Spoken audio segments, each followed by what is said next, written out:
بسم اللہ الرحمن الرحیم۔ سورہ انبیاء آیت نمبر 4 اور 16 کا ترجمہ کریں گے اور سمجھنے کی کوشش کریں گے۔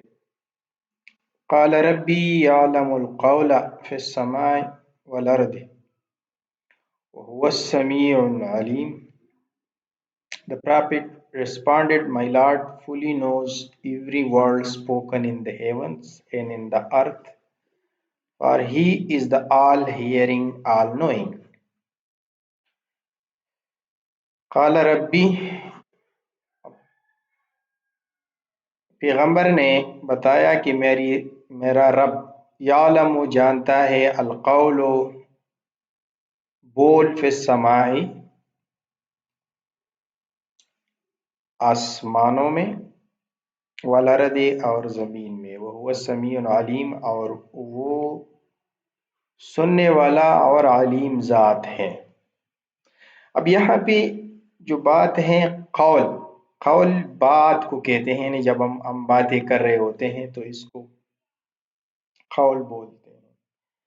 اور یہاں پہ یہ بات ہوئی ہے کہ پیغمبر نے جواب دیا کہ میرا رب وہ سب کچھ جانتا ہے، وہ باتیں جانتا ہے جو آسمانوں میں ہو رہی ہوتی ہے اور زمین میں ہو رہی ہوتی ہے۔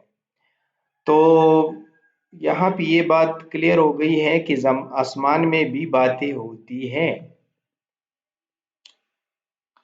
آسمان میں باتیں پھر کون کر رہا ہے؟ تو اس پہ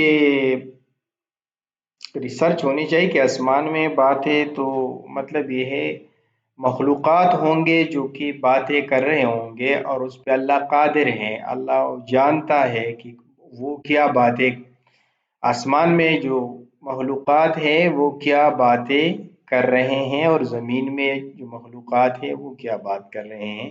اللہ تعالیٰ یہ ساری چیزیں سنتا ہے اور ان ساری باتوں پہ قدرت رکھتا ہے، علم رکھتا ہے۔ تو یہاں پھر وہ جو بات ہے ایلین کی، وہ بات کلیئر ہو جاتی ہے کہ یہاں اللہ تعالیٰ فرماتا ہے کہ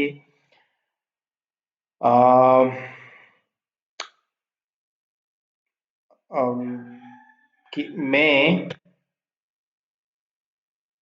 آسمانوں میں جو مخلوق ہیں ان کی باتیں سنتا ہوں اور اس پہ عالم ہوں، اور زمین میں جو مخلوق باتیں کرتے ہیں اس پہ بھی میں عالم ہوں اور میں سنتا ہوں۔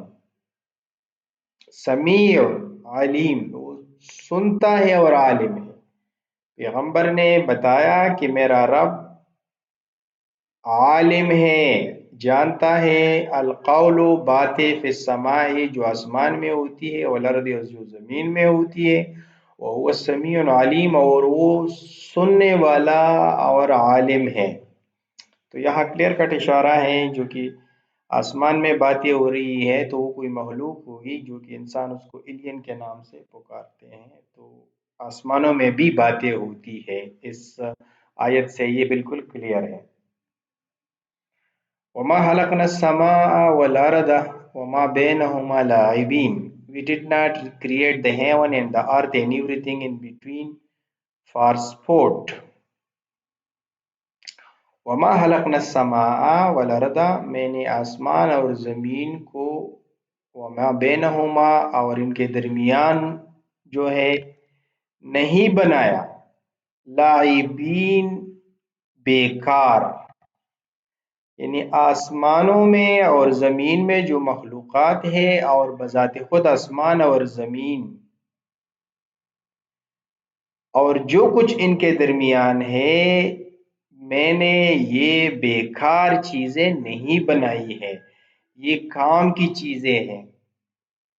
تو اب یہاں پھر اشارہ ہے سماوات میں جو چیزیں ہیں اور زمین میں جو چیزیں ہیں اور جو زمین اور آسمان میں جو چیزیں ہیں، میں نے وہ چیزیں لاعبین نہیں بنائی، بیکار نہیں بنائی، وہ ساری کام کی چیزیں ہیں۔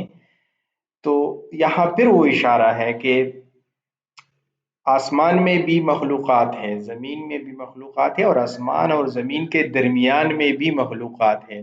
تو آسمان اور زمین کے درمیان میں کیا ہے؟ آسمان اور زمین میں بہت سارے گلیکسیز ہے، گلیکسیز میں بہت سارے بلین سولر سسٹمز ہیں. تو یہ ان کی طرف اشارہ ہے کہ صرف زمین پہ مخلوقات نہیں ہے، آسمان میں بھی. خلقنا، میں نے پیدا کیا، خلق کیا ہے. خلق کا مطلب ہے کہ مخلوقات، یعنی جو سانس لینے والی چیزیں ہیں ان کی طرف اشارہ ہے. تو آسمانوں میں بھی ہے، آسمانوں میں بھی زندہ سر ہے، زمین میں بھی ہے، اور ان کے درمیان میں بھی ہے. اور اللہ تعالیٰ فرماتا ہے کہ میں نے یہ بیکار نہیں بنائے، یہ کام کی چیزیں ہیں. اس سے میرا ایک بہت بڑا مقصد ہے ان کی پیدا کرنے میں. اوکے، شکریہ.